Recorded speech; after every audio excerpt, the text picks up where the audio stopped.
Okay दोस्तों, क्या आप मुझे सुन सकते हैं? बताइए please. Yes, sir. Okay, now it was the last question. जो लास्ट क्वेश्चन था अपन ने कल डिस्कस किए थे जिन क्वेश्चन में, तो question was about what can France learn from the Indian constitution's approach to the secularism. तो बताइए कुछ पॉइंट्स अगर आपने इस पे लिखने की कोशिश की हो तो बताइए, अपन डिस्कस करते हैं। तो बताना चाहेगा? चाहिए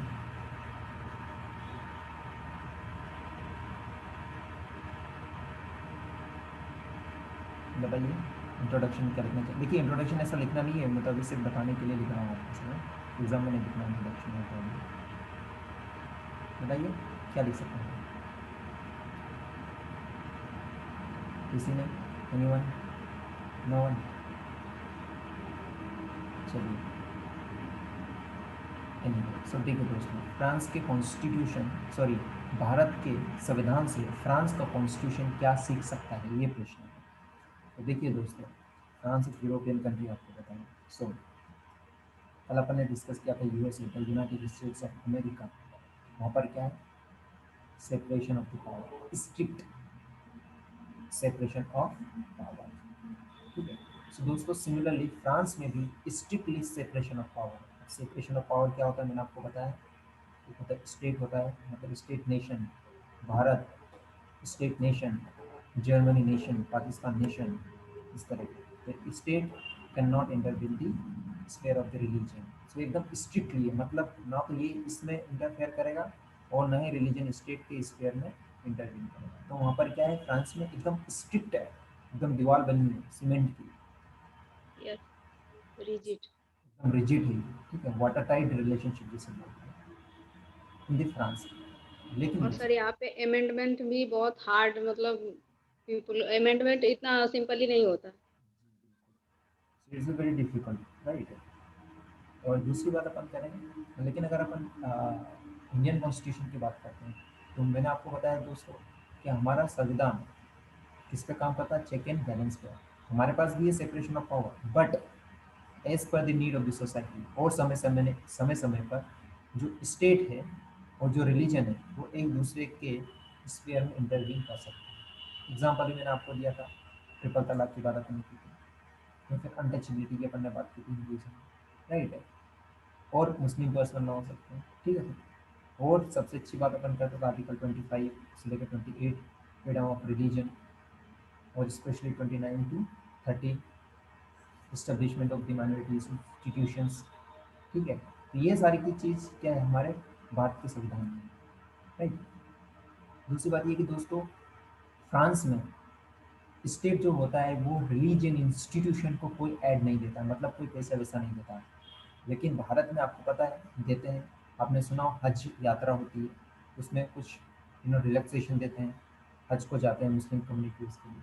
या फिर आपने ये भी सुना कि कोई हरिद्वार जा रहा है, ठीक है, या फिर चार धाम जा रहा है या जा रही है, कोई भी कपल जा रहा है, ओल्ड कपल है, वो जा रहा है चार धाम, तो उसके लिए कुछ फैसिलिटी करवाते हैं, या तो फिर उनके लिए ट्रेन की टिकट फ्री करवाते हैं, या फिर उनको रहने के लिए फैसिलिटी देते हैं। तो ये क्या, एक स्टेट एक तरह से पैसा ही दे रहा है, ठीक है, ऐड दे रहा है। लेकिन फ्रांस में ये चीज़ नहीं होती दोस्तों। कि ये चीज़ फ्रांस इंडियन कॉन्स्टिट्यूशन से सीख सकता है, राइट है। और दोस्तों, सबसे अहम बात है कि देखिए सेकुलर जो वर्ड है ना, आपको पता होना चाहिए कि 42nd अमेंडमेंट और 10th constitutional amendment act of 1976 के बाद हमारे प्रियम्बल में जोड़ा गया है ना। प्रियम्बल आपको पता है ना, it is the key of the Constitution of India. It is assembly of the Constitution of India. It is a reflection of the Constitution of India. It is the soul of the Constitution of India. There's many statement regarding the preamble. So ये philosophy को भी बताता है. It tells the philosophy of Indian Constitution or constitutional makers, right? So preamble में जो secular word है ना, वो 42nd amendment, Constitutional Amendment 1976 के द्वारा जोड़ा गया, राइट। लेकिन दोस्तों, जो सेकुलर वर्ड जोड़ा गया था, लेकिन इसके पहले 1947 से लेकर अपन बात करें तो 1976, इसके बीच में क्या हमारा देश सेकुलर नहीं था? बिल्कुल था दोस्तों। लेकिन जो सेकुलरिज्म था वो एक इनहेरेंट था, एक हिडन था, एकदम छुपा हुआ था, ठीक है। तो ये क्या, ये जो सेकुलर है ना सर, सेकुलरिज्म धर्मनिरपेक्ष, हमारे कल्चर, हमारे इंडियन सिविलाइजेशन में एकदम छुपा हुआ है। और ये छुपा हुआ था उसको एक्सप्लिसिटली इस अमेंडमेंट के द्वारा उजागर किया गया। राइट, लेकिन अपन बात करते हैं फ्रांस की कॉन्स्टिट्यूशन की, तो दोस्तों वहाँ की जगह जो सेकुलरिज्म, वहाँ पर भी सेकुलरिज्म है। कोई बोलते हैं कि France is the secular country in the world and these and ला ला ला, बड़ी बड़ी तारीफ करते हैं, एंड इंडिया की तारीफ करता है। राइट, कि we are secular and definitely India is secular country. Right, but Indian यहाँ की अपन बात करते हैं दोस्तों, यहाँ का जो सेकुलरिज्म है, कहाँ का, फ्रांस का सेकुलरिज्म है, वो आउट ऑफ द वॉर और वहाँ की जो रिलीजियस जो वार हुआ था उसके कारण सेकुलरिज्म आया था।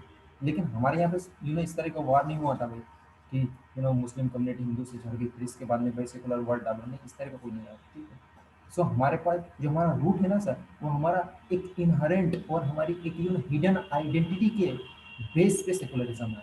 लेकिन यहाँ पर आउट ऑफ दी झगड़ा, लड़ाई झगड़ा के कारण आया है, तो यहाँ पर अभी भी प्रॉब्लम क्रिएट होती है। तो ये चीज़ हमारे यहाँ से फ्रांस सीख सकते हैं। दूसरी बात ये कि दोस्तों, फ्रांस में जो माइनॉरिटी होती है ना, माइनॉरिटी जैसे एक्स कम्युनिटी है, वहाँ पर क्या होता है कि दोस्तों वहाँ पे सेकुलरिज्म है, लेकिन आपको पता है झगड़े झाटे से सेकुलरिज्म आया है। तो यहाँ के जो लोग हैं ना, माइनॉरिटी वाले जो लोग हैं, माइनॉरिटी कम्युनिटी के जो लोग हैं, वो हमेशा सिक्योर फील नहीं करते हैं, सिक्योर फील नहीं करते। लेकिन इंडिया की बात करते हैं तो हमारा एक सेकुलरिज्म शुरू से ही है। तो यहाँ पे मुस्लिम हो, सिख हो, बुद्धिस्ट हो, जो भी माइनॉरिटी कम्युनिटी है हमारे देश में, वो एक प्रोटेक्शन की तरह सेकुलरिज्म को देखती है। लेकिन फ्रांस में एक डर रहता है कि अरे भाई कुछ नहीं होना है, मतलब सेकुलर है हमारा फ्रांस, लेकिन फिर भी एक डर रहता है, उनको थ्रेट रहता है कि पता नहीं ये डोमिनेंट कम्युनिटी वाले कब हमको आके ना मार वार के चले जा रहे हैं। सो दैट इज व्हाट, इतनी सारी चीज़ इंडियन कॉन्स्टिट्यूशन से फ्रांस सीख सकता है। राइट, ये सारे पॉइंट्स हैं। तो दोस्तों, आप ये सब मैंने आपको शुरू में इंट्रोडक्शन में आप इतने अच्छे अच्छे वर्ड लिख सकते हो, ये अच्छा ठीक है। देखिए, मैं अच्छे अच्छे वर्ड लिखना है ना, मैं आपको सिर्फ समझाने के लिए कभी कभी ऐसा वर्ड यूज़ करता हूँ, क्रीम ग्रीन कुछ नहीं है, या फिर अपनी औकात में रहो, ये ऑर्गन वगैरह, ये सिर्फ आपको मैं समझाने के लिए ताकि आपको याद रहे। लेकिन जब इंट्रोडक्शन और ये सारी चीज़ लिखो ना, अच्छी चीज़ आप लिखना करना, अच्छे वर्ड लिखा करिए। Separation of power, strict separation of power, या watertight separation between this and religion, अच्छे अच्छे अच्छे वर्ड यूज़ कीजिए। राइट, सो लास्ट में आप क्या लिख सकते हो, the need of the hour is that, आपको पता है कि ग्लोबलाइजेशन अपने पास है। सो ग्लोबलाइजेशन के कारण क्या है, आपको पता है ग्लोबलाइजेशन 1991 के बाद आया। ठीक है, सो एलपीजी रिफॉर्म वगैरह अपने इंडिया ने भी किया, सब कुछ किया। तो अब क्या है कि अब जो अपना देश है या फिर कोई भी देश है, वो एक रिलीजियन कंट्री नहीं बन कर रही है। मतलब रिलीजन, अब मैं बात कर रहा हूँ पाकिस्तान की, तो पाकिस्तान एक इस्लामिक कंट्री है, आपको पता है। तो एक इस्लामिक कंट्री बन के नहीं रही क्या। ठीक है, वहाँ की जगह क्या हो गया दोस्तों कि वहाँ पे क्या हो गया दोस्तों कि लोगों का आदान प्रदान होता है। ठीक है, कोई बंदा एक यूएस से गया है, यूएसए से फिर पाकिस्तान में आया है, इंडियन वाला बंदा है, फिर यूएस से गया, यूएस से फिर इंडिया में आया। ठीक है, दूसरा बंदा लेट्स से कि यूके गया, यूके से फिर इंडिया में आया, तीसरा बंदा लेट्स से कि नेपाल गया, नेपाल से फिर गया। तो क्या है दोस्तों, ये लोग जहाँ पर different different parts of the world में जा रहे हैं ना, वहाँ से फिर वापस इंडिया में आ रहे थे। इसका मतलब क्या है, ये लोग कुछ ना कुछ वैल्यू, कुछ ना कुछ चीज़ें सीख के आ रहे हैं। जैसे यूएस से गए तो वहाँ से कुछ क्रिश्चियनिटी की चीज़ सीखा है, यूके से कुछ अलग सीखा है, पाकिस्तान से कुछ सीख के आया, कि पाकिस्तान तो कुछ जाना पसंद नहीं करता, पर लेट्स से फॉर एग्जांपल को गया तो वहाँ से कुछ इस्लाम की चीज़ें सीखा है। सो कुल मिला क्या है, एक हमारा जो सेकुलर कंट्री है, आई वुड से कि अब जो देश है वो पूरा एक मल्टी रिलीजियन, क्या बन रहा है, मल्टी रिलीजियस कंट्री बन रही है वर्ल्ड में, ना कि सिर्फ एक religious country. So that is the need of the hour that France should learn these things from the Indian constitution. Indian constitution से ये सारी चीज़ सीखना चाहिए। राइट दोस्तों, ये सेक्युलरिज्म वाला टॉपिक पढ़ा था, वहीं से मैंने ये सारी चीज़ बताई है। इसके अलावा एक्स्ट्रा चीज़ मैंने आपको कुछ नहीं बताई है। इसी को आप व्यवस्थित तरीके से एकदम से लिखेंगे, so definitely you are going to get good marks. I hope you understood, समझ में आया आपको दोस्तों। यस बताइए, सर। अच्छे समझ में आया ना। Yes sir. Okay great. Now अब इस चैप्टर के बेस पे कुछ क्वेश्चन हैं, अपन डिस्कस करते हैं। पहला क्वेश्चन, यस सर, पहला क्वेश्चन अपने पास है। पहला क्वेश्चन ये कि दोस्तों, when did the Jallianwala Bagh massacre took place, एक लिए टुक प्लेस है, सेकंड फॉर्म इंग्लिश की, कब लिया था ये, कब हुआ था वैसे बताओ। सही है, बताइए कब हुआ था ये, 13 अप्रैल को या इतना मई को, इतना मई को कब हुआ था, कौन बता रहा है वैसा। ए 13 अप्रैल को एग्जैक्टली, सो 13 अप्रैल को ये मसक्कर हुआ था। ठीक है, 12 मार्च 1900 पास किया गया, क्लास में समझ नहीं आता, sorry sorry. Okay so that is the answer right. Now second thing question ये था कि when did the Rowlatt act came into effect, कब आया था इफेक्ट में? आपको पता है, ईयर तो आपको पता ही है, अभी मैंने अपन ने यस डिस्कस सर। किया। So 10 option C. Option C right. Who give the order to fire Jallianwala Bagh on the innocent people protesting calmly, आराम से प्रोटेस्ट कर रहा था, कौन व्यक्ति था वो? Yes sir, A doctor option A. या जनरल डायर था ना कि ये सतपाल एंड सबुद्दीन खिचली, इनको तो अरेस्ट ही किया गया था। दोस्तों ये क्वेश्चन पूछा जाता है यूपीएससी में, आप प्रीवियस ईयर क्वेश्चन देखोगे ना तो ये क्वेश्चन पूछा जाता है कि वो कौन से दो लीडर थे जिनको जलियांवाला बाग का मसक्कर चल रहा था उसके दौरान उनको अरेस्ट किया गया था। तो ये दो व्यक्ति थे, doctor Satpal and doctor Saifuddin Kitchlew, याद रखना। लेकिन इसका राइट आंसर ये है general Dyer according to the question.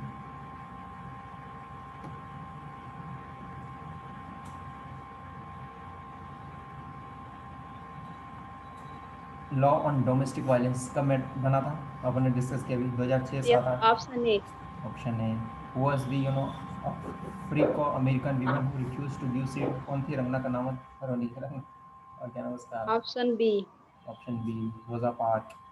और the constitution state that there should be no exercise of power, किस तरह के नहीं होना चाहिए? मेडिटेरी या इलीगली या यस, आर्बिट्ररी? इलीगल। इलीगल या फिर आर्बिट्ररी? ऑप्शन सी इज या एग्जैक्टली करेक्ट। या दिस इज एग्जैक्टली करेक्ट, मतलब without any rules and regulation कुछ भी अपने हिसाब से ये नहीं होना चाहिए। लास्ट क्वेश्चंस, लास्ट ओके ठीक। In order to become act, bill has to pass both in the Lok Sabha and option C.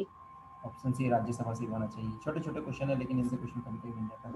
British has passed है, एक लॉ था, कौन सा पास किया गया था? Option option D. Option D. Option D. नहीं गलत है। और ये तो ऑप्शन डी तो ओ। 1919 में था। ये कौन सा एक्ट था? सेडिशन एक्ट, जिसके थ्रू व्यक्ति को पकड़ के ना डायरेक्ट जेल में डाल देते विदाउट एनी ट्रायल, याद आया? सेडिशन एक्ट है। Yes sir. कन्हैया कुमार का आपको वो एक इंसिडेंस भी याद होगा, उनके ऊपर भी सेडिशन का चार्ज वगैरह लगा है। खैर पता नहीं उसका क्या होगा और क्या होने वाला है, बट उसका जो सेडिशन का जो ओरिजिन होता है वो यहीं से होता है, जो ब्रिटिश गवर्नमेंट लेके आई थी कि भाई ब्रिटिश गवर्नमेंट के खिलाफ जो बोलेगा उसके ऊपर सेडिशन का चार्ज लगेगा। ठीक है, ओके। कुछ छोटे छोटे क्वेश्चन थे, आई होप आपको समझ में आए। कोई प्रश्न है, कोई क्वेश्चन किसी को? नहीं, no question. No sir, clear है सर। क्लियर है। रीना, स्नेहा, अभिषा का कोई क्वेश्चन आपको?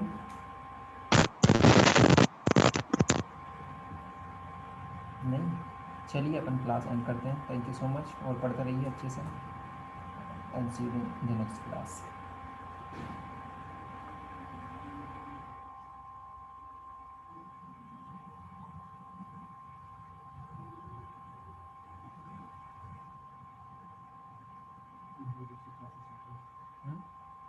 बोलो क्या? अरे यार सब छोड़ दो।